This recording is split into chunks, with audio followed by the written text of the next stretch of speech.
My entire family forgot my birthday, including my parents. But they remembered to text me at 11 p.m. "We need $6,400 for your sister's rent by tomorrow." I replied, "Happy birthday to me." Then I forwarded every text to my lawyer. At 9 a.m. the next morning, a certified letter arrived at their door. That made my mother sit down on the floor. And my name is Andy Callahan, and I'm 34 years old. I'm a veterinarian in Portland, Oregon, which means most of my days are measured in heartbeats that are too fast, paws that tremble on steel tables, and people whispering, "Is he going to be okay?" Like I'm allowed to promise things God doesn't. I'm good at staying calm. I can hold pressure on a bleeding wound without blinking. I can explain cancer to a crying teenager. I can euthanize a 16-year-old golden retriever while its owner sobs into my shoulder, then wash my hands and walk into the next room smiling gently because a nervous rescue puppy needs me not to fall apart. So when my entire family forgot my birthday, I stayed calm. At first, my parents forgot. My sister forgot. My aunts, cousins, the family group chat that remembered my mother's favorite candle brand, and my sister's dog's gotcha day forgot. No calls, no messages, no cake. No stupid little getting old doc joke from dad. Nothing.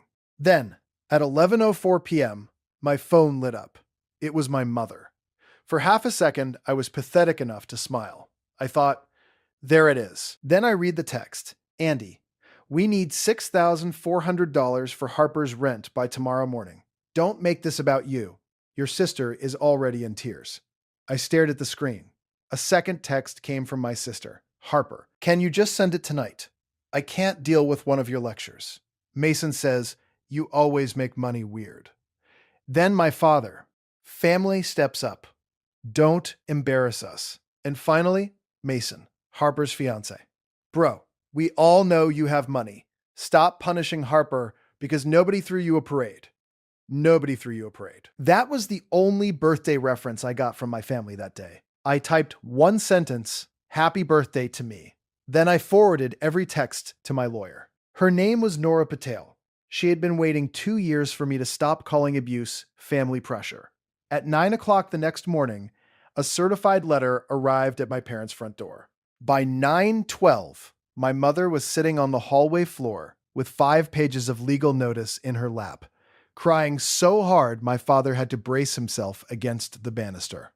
Not because I destroyed them, because the truth finally arrived with a tracking number. And because they had forgotten something much more dangerous than my birthday. They had forgotten who owned the house they lived in. I learned early that be flexible meant be invisible. That was my mother's favorite phrase when I was a kid. Be flexible, Andy. It meant Harper got the bigger bedroom because she needed more light. It meant Harper chose the restaurant on my birthday because she didn't like Thai food. It meant Harper got to cry when things didn't go her way. And I got praised for being easy. Easy. That word followed me like a leash. I was easy when Harper blew out my candles on my 8th birthday because she screamed until my mother said, "Just let her, Andy. She's little."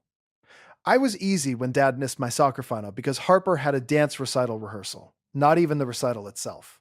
I was easy when my college fund became Harper's confidence coaching, which was apparently a 6-week program where a woman named Brielle taught teenage girls how to enter rooms like celebrities. When I complained, Mom touched her forehead like I had given her a migraine. "You always keep score." No, I remembered patterns. There's a difference. The first person who ever said that to me was my grandmother, Ruth. Grandma Ruth was my mother's mother, though you would never know it by how differently they moved through the world. My mother floated from crisis to crisis, expecting someone else to clean the water off the floor. Grandma Ruth carried herself like a woman who had buried 3 illusions before breakfast and still had errands to run. She saw everything. When I was 16, I got my first real job cleaning kennels at a small animal clinic after school. I came home smelling like disinfectant, wet fur, and exhaustion. Harper, 13 at the time, looked up from the couch and said, "God, you smell like dog pee." My mother laughed. "Go shower before dinner, Andy." I held up my paycheck. I made $412. Dad looked impressed for maybe half a second, Then Mom said, "That's wonderful. Harper needs new competition shoes." I thought she was joking. She wasn't. "They're $180, Mom said. "We'll pay you back." They didn't. Grandma Ruth found me outside later, sitting on the back steps. She handed me a glass of lemonade. "You gave it to them?" she asked. I nodded. "Your mother asked?" I nodded again. Grandma Ruth sat beside me. "Andy, listen carefully. People who love you may need help. That's normal. But people who only remember you when they need help are not loving you. They are using your good heart as a debit card." I looked at her. She's my mom. Grandma Ruth's mouth tightened. That's why it hurts. When I got into veterinary school years later, Grandma Ruth was the only one who cried for the right reason. My parents cried too, but mostly about logistics. How far is that? What about holidays? Can you still help Harper with applications? Harper didn't even look up from her phone when I told her. "Animals?" she said. "Like, that's your whole thing?" "Yes. Cute. Cute. 4 years of undergrad, clinical hours, debt, sleepless nights, blood work, anatomy labs, and interviews. Cute." At graduation, my parents arrived late. Not late enough to miss parking, late enough to miss my name. I was standing in a black gown outside the auditorium when I saw them walking toward me. Mom waved like she was meeting me at brunch. "Traffic was awful," she said. Dad clapped my shoulder. "Dr. Andy. Well, dog doctor." Harper took a selfie in my cap before I got one. She posted it with the caption, "Family Achievement Day." Not proud of my brother, not congratulations. Family achievement. Grandma Ruth arrived early, though. She sat through the entire ceremony. She stood when my name was called. Later, she pressed a small wrapped box into my hands. Inside was a silver keychain shaped like a paw print. On the back, she had engraved, "Save what you can. Protect yourself too." I still carry it. The sharp little edge of it has pressed into my palm during more family conversations than I can count. For a while after graduation, I thought distance would fix things. That's one of the lies adults tell themselves when they don't want to admit the problem has roots. I moved to Portland. I took a job at a busy clinic. I worked emergency shifts. I adopted a 3-legged beagle named Milo after his owner surrendered him because the amputation was too expensive for a dog that wasn't even purebred. Milo trusted me immediately. People take longer. My family called often, not to ask about me, to ask through me. Could I cover Harper's car payment? Could I help Mom with a credit card bill? Could I send Dad money for a temporary cash flow issue? Could I pay for Harper's certification course in interior staging because she was finally finding herself? Harper found herself every 6 months. Each version had an invoice. Whenever I hesitated, Mom went soft and wounded. I hate asking, but she never hated it enough to stop. Dad used fewer words. "Your mother's upset." That was supposed to end the conversation. For years, it did. Then Grandma Ruth died. She passed on a gray Tuesday morning in February, with rain tapping against the hospice window. I was holding her hand. My mother said she couldn't bear seeing her that way. Dad said hospitals made him anxious. Harper had a cake tasting for her engagement party. Grandma Ruth woke near the end. Her eyes found me. "Andy, I'm here." Her fingers moved weakly against mine. "Don't let them make a duty out of your pain." I bent closer. "What?" She swallowed. "Promise me." "I promise." Her hand relaxed. That was the last thing she said to me. 2 weeks later, we sat in the lawyer's office for the will reading. My mother wore black and dabbed at dry eyes. Harper wore cream because she said black washed her out. Dad looked like he wanted to be anywhere else. The attorney, Mr. Harlan, read calmly. Grandma left Mom her jewelry, her china cabinet, and the family photo albums. She left Harper a pearl bracelet and a handwritten letter.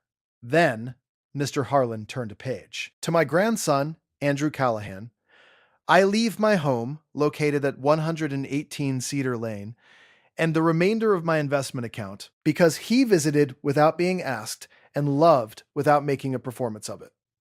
The room went dead quiet. My mother stopped dadding. Harper's mouth opened.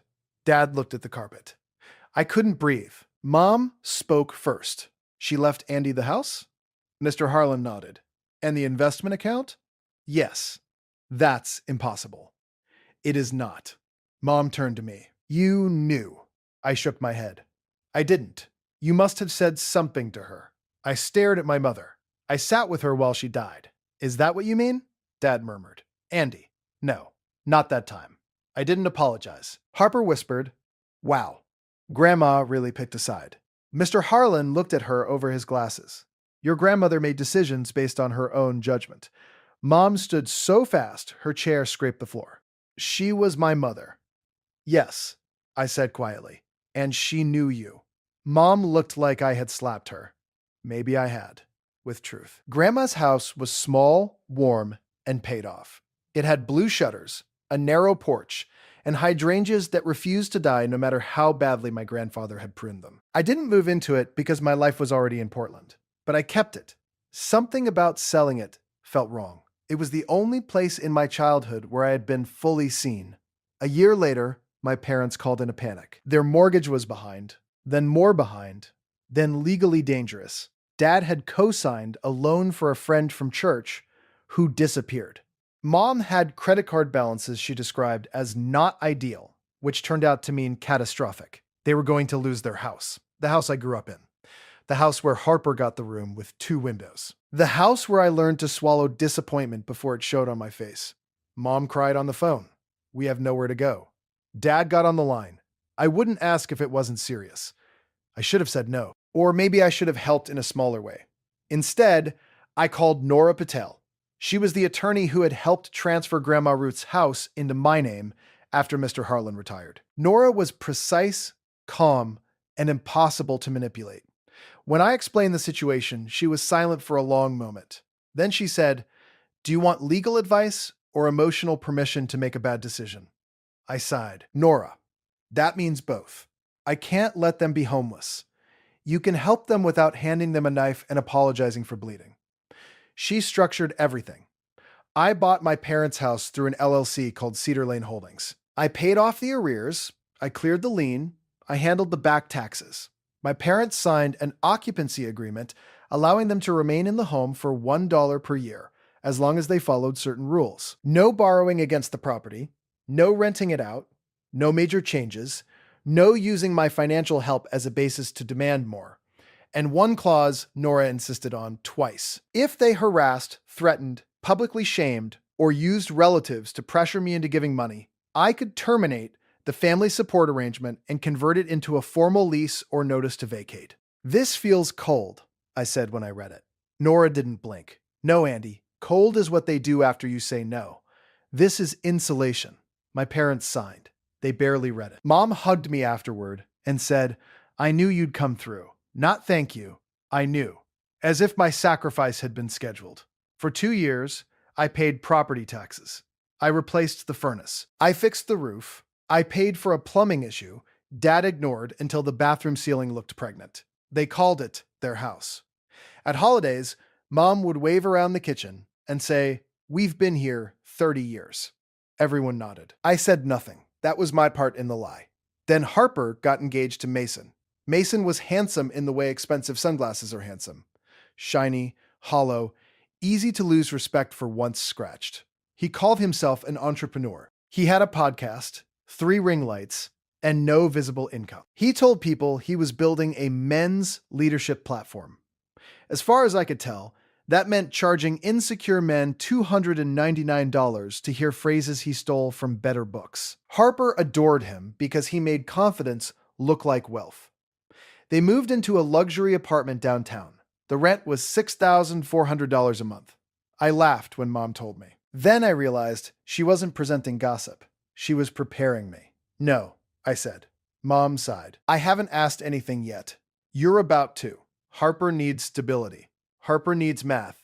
Andy, don't be cruel. There are apartments for half that. She's planning a wedding. She can't handle another disruption. I closed my eyes. Then Mason can pay. There was a pause. Mason's business is in a growth phase. Most unpaid things are. Mom gasped like I had cursed in church. Harper called 20 minutes later. You embarrassed Mom. No, Harper. I disagreed with her. You always act like I'm irresponsible. You signed a lease for $6,400 a month with a man whose business has a motivational Instagram account instead of revenue. She went quiet. Then she said the thing people say when facts corner them. You think you're better than us. No, I think I'm tired, she cried. I paid the first month, then the second, then the third. I called it a loan because Nora made me. Harper signed a repayment agreement electronically. Mason sent me a text that said, "Appreciate you, Big Dog." I stared at Big Dog for a full minute. Then I sent Nora the screenshot because she collected evidence the way other people collected stamps. Months passed. Harper never repaid a dollar. The requests kept coming. Rent, late fee, car insurance, wedding deposit, emergency florist retainer, a $900 wellness package because Harper was stressed. Each time, I said it was the last time. Each time, my family acted as if my last time was a negotiation tactic. Then came my birthday, March 14. I woke up that morning to rain against my bedroom window, and Milo's cold nose pressed under my chin. "Happy birthday to me," I muttered. Milo sneezed in my face. It was, honestly, one of the warmer greetings I received. At the clinic, my staff remembered. My lead tech, Janelle, had hung a crooked banner in the break room. It said, "Happy birthday, Darandy. Please do not retire." There was lemon cake. Lemon. Not chocolate because someone else liked chocolate. Not vanilla because it was easier. Lemon because Janelle had once asked what my favorite cake was, and then apparently stored the answer in the part of her brain reserved for acts of decency. I stood in the doorway too long. She noticed. "Oh no," she said. "Do you hate lemon now?" I shook my head. "No, it's perfect." Her face softened. "Are you about to cry?" "No. You're doing that blinking thing men do when they're about to claim allergies." I work with animals. Allergies are plausible. You are allergic to being cared about. That was too accurate, so I stole a corner of frosting and walked away. The day was busy. A terrier swallowed part of a sock. A Maine Coon refused to come out of his carrier and made sounds like a demon filing a complaint. A family brought in an old shepherd named Daisy, and I had to tell them it was time. Birthdays don't stop grief from scheduling appointments. At 6, I checked my phone. Nothing from family. At 8, still nothing. At 9:30, Harper posted in the family chat. "Found my rehearsal dinner earrings." Mom replied with 9 heart emojis.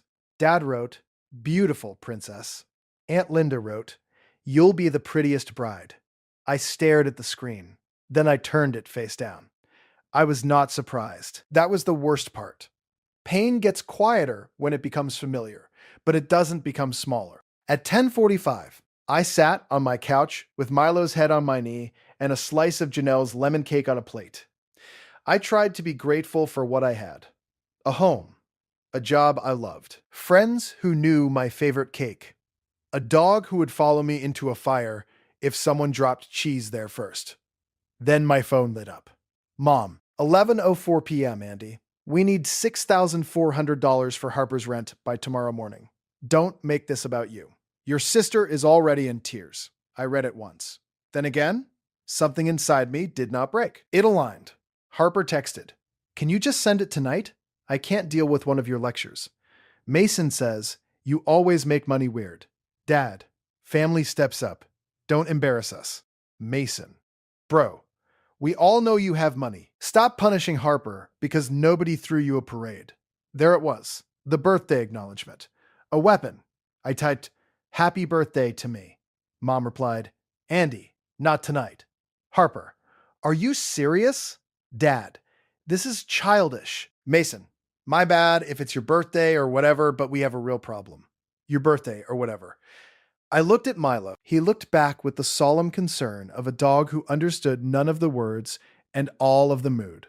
"I'm done," I said. He thumped his tail once. I opened my email and forwarded every screenshot to Nora. Subject line, "Please send the packet." She replied 7 minutes later. "Are you sure?"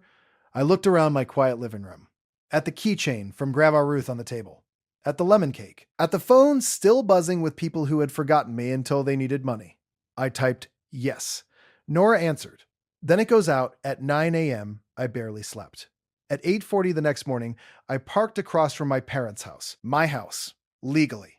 But my parents' house, in every emotional sense that had ever hurt me. There were 5 cars in the driveway.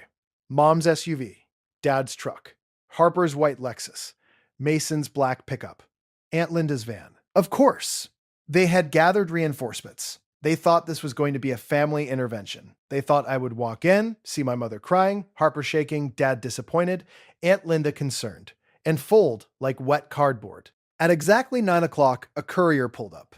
I watched him step out with a thick envelope. He rang the bell. Mom opened the door. I saw her sign. I saw Harper appear behind her, impatient, one hand on her hip. I saw Mom tear open the envelope. For 1 second, her face still carried expectation. She thought I had sent confirmation of payment, a check, a transfer receipt, a surrender. Then she started reading. The color drained from her face. She pulled out the attached documents, the deed, the occupancy agreement, the signed clauses, the ledger of payments, the repayment agreement Harper had ignored. The screenshots from the night before. Mom's knees bent. She sat down hard on the hallway floor. Harper grabbed a page and read over her shoulder. Dad came into view. Mason's mouth opened. Aunt Linda covered hers. My phone rang. Mom, I declined. Dad, declined. Harper, declined. Then a text from Aunt Linda. Andy, what did you do? I put the car in park and crossed the street. Mason stepped onto the porch first. Of course he did. He had that look men get when they mistake volume for authority. Dude, he said, what the hell is this? I kept walking. Move. Excuse me? This is my property. Move away from the door. His face twitched. My property? Harper repeated from behind him. I stepped into the foyer. Everyone stared at me. Mom was still on the floor, clutching the first page. Dad held the deed printout. Aunt Linda stood near the stairs. Cousin Brian, apparently summoned as a witness, had his phone half raised. I looked at him. Record me and I'll have Nora add your name to the harassment notice. He lowered it. Good. Mom's voice shook. You sent a legal letter to your mother? No, I said. My attorney sent a legal notice to the occupants of my property, Harper whispered. Your property? I looked at her. Yes. Dad swallowed. Andy, maybe we should talk privately. We stopped doing private when everyone was invited to pressure me. Aunt Linda flinched. Mom pushed herself up from the floor. You are not throwing us out of our home. I am enforcing the agreement you signed. That agreement was just paperwork. That sentence explains why Nora made copies. Harper stared at the ledger. What is this number? That is what you owe me. Her eyes widened. $118,000. Mason barked a laugh. That's ridiculous. I turned to him. You signed 2 of the loan acknowledgments. I didn't read them. That is not the legal defense you think it is. Aunt Linda said softly, Andy, honey, this seems extreme. I looked at her. Extreme was all of you remembering Harper's rent at 11 p.m. On my birthday. Mom snapped. We had a crisis. No, you had a habit. Silence. That was the first time the room had ever had to make space for my sentence. I took the summary page from my coat pocket. My family support arrangement ends today. No more rent payments for Harper. No more emergency transfers. No more repairs. Credit cards, deposits, fees, wellness packages, business launches, or emotional blackmail. Harper's face crumpled. You're going to ruin my life. No, I'm going to stop financing it. Mason stepped forward. Careful. I looked at him. You are standing in a house I own, asking me for money you didn't earn, to pay rent you couldn't afford, while threatening me. Think very hard before your next sentence. Dad grabbed Mason's arm. Stop. Mason stopped. Not because he respected me, because consequences had entered the room wearing my name. I continued. Mom and Dad, you have 2 options. Sign the formal lease, Nora included, with monthly rent due on the 1st, or vacate within 60 days. The rent is below market, the terms are clear, all communication goes through Nora. Mom began crying again. You'd make your own parents pay rent? I made your son pay your mortgage for 2 years. Her mouth closed. Dad sat on the bottom stair. He looked at the deed again, as if my name might disappear if he stared hard enough. You never told anyone, he said. No, I said, because you were ashamed. And because I was still protecting you. Mom shook her head. This is punishment. No. Punishment would be telling everyone the truth with no warning. This is paperwork. Harper wiped her cheeks. You're doing this because we forgot one birthday? I laughed once. It wasn't a happy sound. One birthday. I looked around the foyer. This was never one birthday. It was every time I was told to be flexible, when what you meant was disappear. It was every time Harper needed something and I was expected to become less. It was every emergency that somehow ended with my bank account open and my mouth shut. Mom whispered, "You always make yourself the victim." No, I said. You just hate hearing from the person who paid the bill. Aunt Linda looked down. Harper clutched the ledger. I can't pay this. I know. Then why send it? So you can stop pretending it was nothing. Mason muttered, "This is psycho." Nora had prepared me for that. People who benefit from your lack of boundaries rarely applaud when you find them. I folded the summary page. This is not revenge.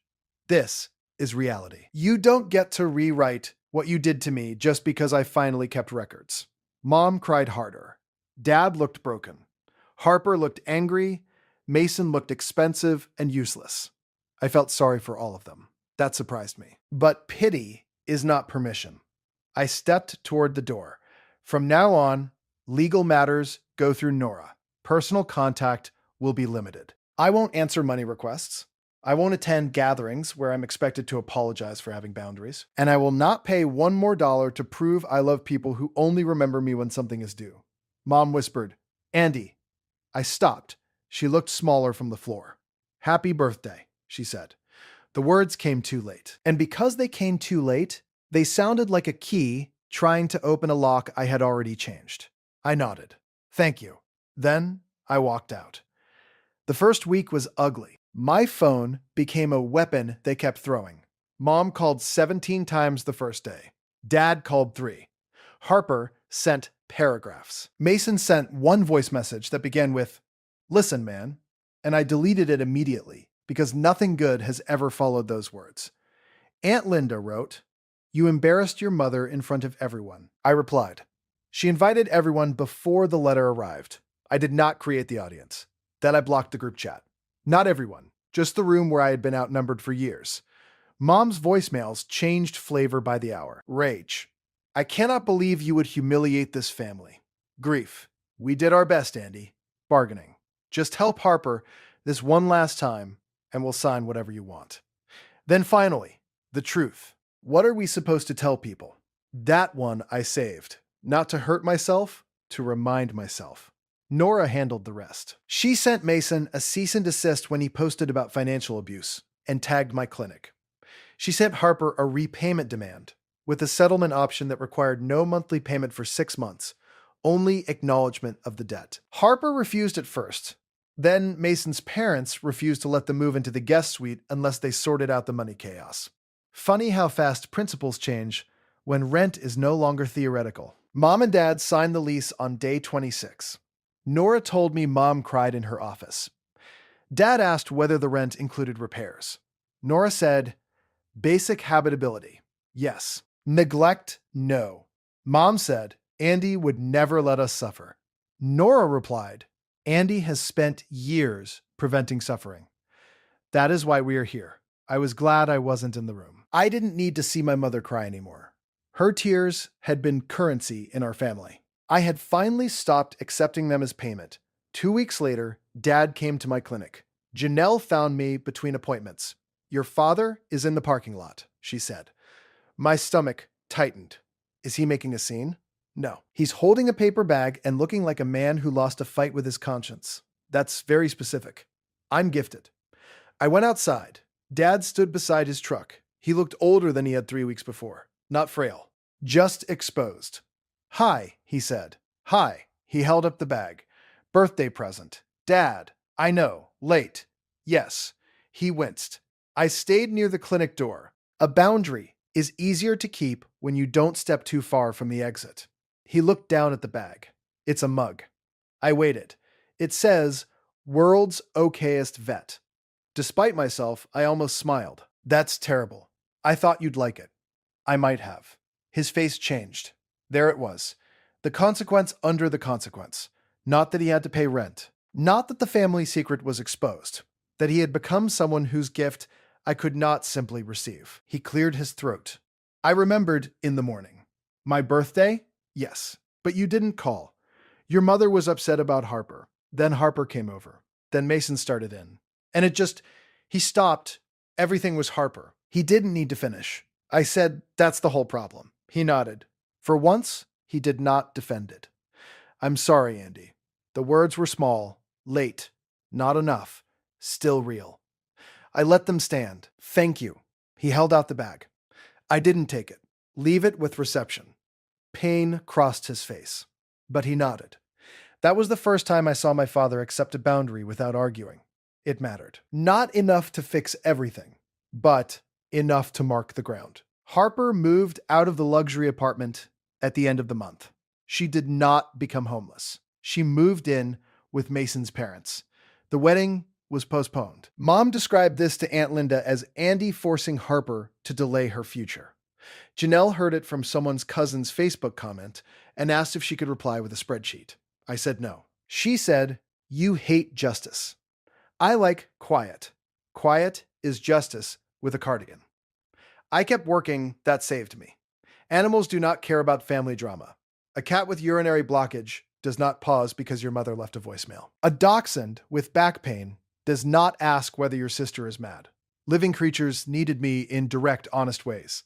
It helped. One Friday evening, I stayed late with a woman whose old Labrador, Benny, had stopped eating. After we made the decision, she held his face in both hands and said, "Thank you for telling me the truth kindly."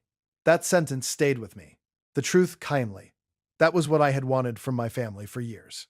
Not perfection. Not constant celebration. Just truth without cruelty. Love without invoices. Help without ownership. The first rent payment from my parents arrived on the 1st of the next month. It was strange how ordinary it looked. A bank notification. A number. Nothing dramatic, but I sat at my kitchen table staring at it for several minutes. Milo rested his chin on my foot. I said, "They paid." He sighed. Milo had never doubted rent as a concept. That evening, Mom texted me. "The hydrangeas are blooming." She attached a photo. No apology, no demand. Just flowers. I looked at the picture for a long time. Then I replied, "Grandma loved those." Mom answered, "I know." That was all. It wasn't healing. But it wasn't a wound either. Sometimes progress is just a message that doesn't ask for money. Harper didn't speak to me for 6 weeks. Then she sent, "I hope you're happy." I typed and deleted 5 responses. Finally, I wrote, "I hope one day you are too," without needing someone else to pay for the feeling. She didn't answer. Mason blocked me after Nora included him in the debt acknowledgement.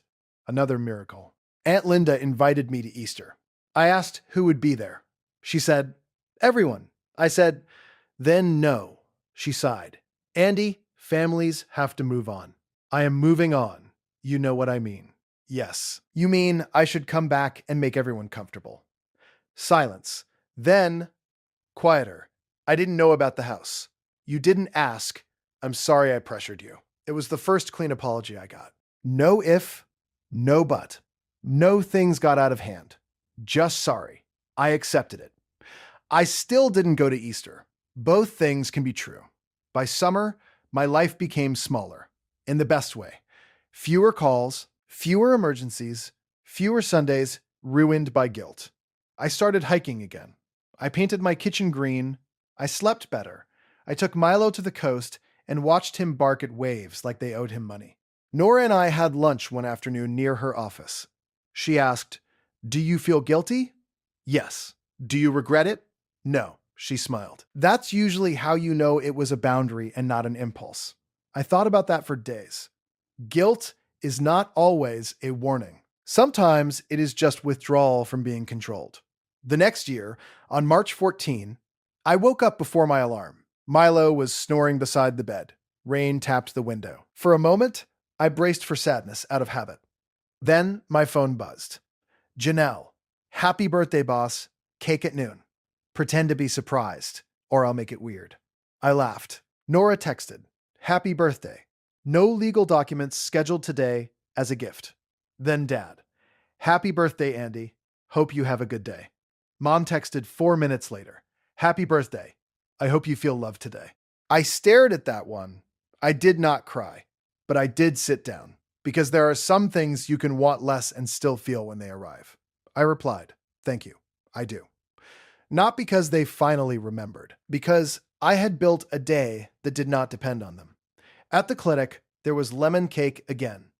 Milo wore a bandana that said, "My dad saves pets and has boundaries." Janelle claimed she had it custom made for educational purposes.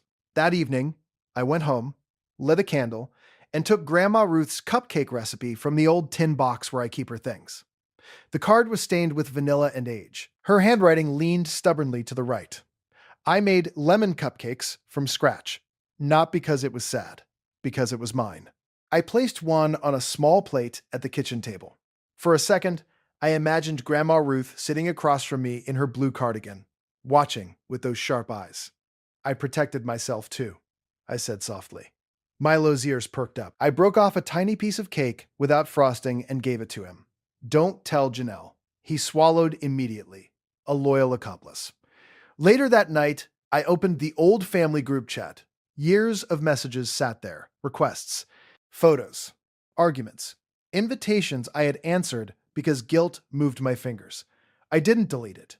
Deleting felt like pretending. Instead, I archived it. I removed it from the center of my life. That was enough. Near my front door, I used to keep a framed photo from Harper's engagement party.